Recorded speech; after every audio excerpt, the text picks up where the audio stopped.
Assalamualaikum warahmatullahi wabarakatuh semuanya. Selamat pagi, siang, dan sore, dan malam untuk kita semua. Dan kembali lagi ya bersama aku di tutorial pemrograman bahasa SQL bersama Dunia Coding.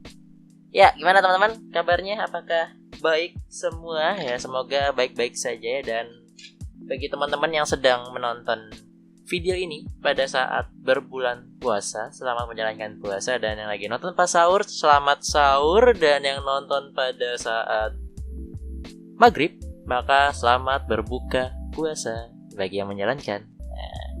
Oke, kita kembali lagi ya di sini ya. Ini adalah series baru ya, baru 2 episode kemarin kita upload. Dan sekarang kita akan masuk nih ke episode ketiga dari pembelajaran bahasa SQL, teman-teman. Jadi ini buat teman-teman yang lagi belajar ya apa yang namanya database, wajib mengikuti tutorial ini, teman-teman. Dan ya, kemarinnya kita udah banyak tutorial ya dari apa itu database dan gimana cara apa itu software database dan segala macam. Terus di episode kedua kemarin kita juga belajar ya tutorial cara menginstal SQL Server ya, MMSMS itu.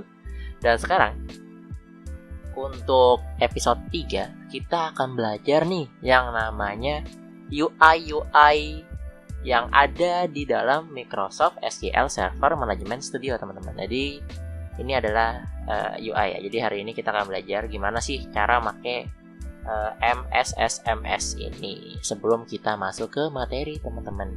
Oke, di sini kita coba ya untuk UI ya. Jadi buat pertama kali kalau misalkan teman-teman pertama kali install ya yang namanya MSMS, nanti tampilannya seperti ini, teman-teman. Ini tampilan awal dari text editor SQL Server kita. Dan buat teman-teman yang baru mengenal SSMS, cara untuk menjalankannya dan kita cukup pencet connect aja, teman-teman. Jadi lihat ini data tipenya database engine aja, terus server name-nya sesuaikan yang ada di sini ya.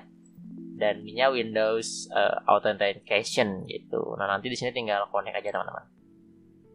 Nah, ketika teman-teman nanti klik connect, dan inilah yang bisa dibilang tampilan awal dari Microsoft SQL kita. Dan yang hebatnya di sini ya, membedakan antara ketika kita menggunakan software lain ketimbang software ini adalah di sini ini terdapat banyak sekali UI UX-nya, teman-teman. Jadi kalau misalkan di sini kan ada file, ada edit, view, project, tool, window, dan help. Nah, ini ada menu-menu nih yang ada di SQL software ini gitu. Dan nah, sekarang gimana nih? Pertanyaannya adalah gimana caranya teman-teman untuk mengetikkan codingan gitu kan di dalam MSSMS ini gitu kan. Biasanya kan kalau di software SQL lain itu kan di command prompt ya, kayak MySQL itu kan di command prompt, atau SAMPP itu kan di website. Nah, untuk di Microsoft SQL Server ini kita mengetikkan database-nya bisa pencet yang ini, teman-teman. Di atasnya ada new query nih. Nah, ini tinggal diklik aja. Nah, ini dia, teman-teman. Ini adalah lembar kerja nih, lembar kerja dari SSMS kita gitu, teman-teman. Jadi kita kalau misalkan ingin mengetik query SQL atau ingin membuat sebuah database, kita bisa ngetiknya di sini, teman-teman. Nah, ini tinggal diketikin aja. Dan yang lebih kerennya dari SQL Server yang software ini adalah ketika kita mengetikkan sesuatu atau misalkan kita ingin membuat database gitu. Di sini ada warnanya, teman-teman. Jadi kayak misalkan kita buat create database. Nah, di sini udah ada warnanya gitu kan, keren tuh. Ada warnanya nih. Jadi kalau misalkan tulis create database Dunia Coding gitu kan. Nah, ini sudah ada nih. Udah ada warnanya. Jadi bisa membedakan antara setiap fungsi dan yang bukan fungsi gitu. Dan lebih kerennya lagi, di sini itu kita bisa kayak mengecek database apa aja sih yang kita punya. Nah, di sini contohnya. Nah, ini kan ada file database ya, teman-teman. Nah, ini bisa kita cek gitu. Jadi kita bisa lihat gitu. Database apa aja sih yang kita punya gitu. Ini aku punya banyak database nih, ada akademik, ada guru, kantin, kuliah, penjualan, dan segala macam gitu. Dan yang lebih kerennya lagi, biasanya kan kita kalau misalkan mau ganti ke database, misalkan kita mau masuk database lain nih. Aku di sini misalkan punya database siswa. Aku pengen masuk ke database siswa. Nah, biasanya kan kita pakai komen ya. Nah, database siswa, use siswa gitu kan.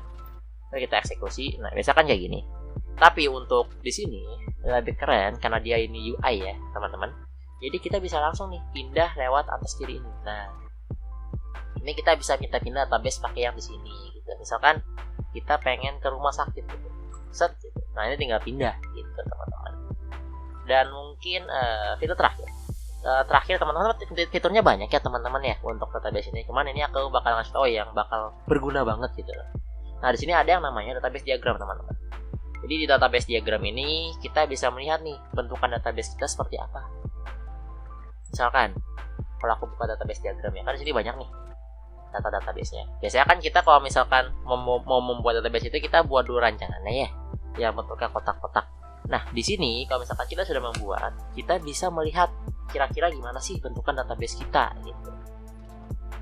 Dan nah, kelihatan di sini teman-teman tuh kan, keren kan, terbentuk. Jadi tahu gitu hubungan antara table dan yang lainnya. Nah, di sini juga ada yang tab table, teman-teman. Nah, tab table ini berfungsi untuk melihat ada apa aja sih database kita gitu dan apa aja sih isinya. Nah, ini kan ada kolomnya apa aja. Terus key-nya apa, ada constraint-nya atau tidak, ada trigger-nya atau tidak. Nah, ini semuanya bisa kita lihat di sini, teman-teman.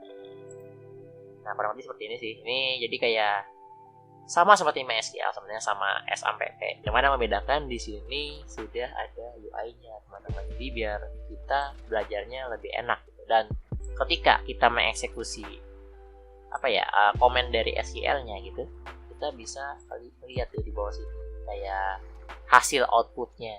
Nah, kayak begitu teman-teman. Ya, mungkin ini sih untuk episode pada hari ini.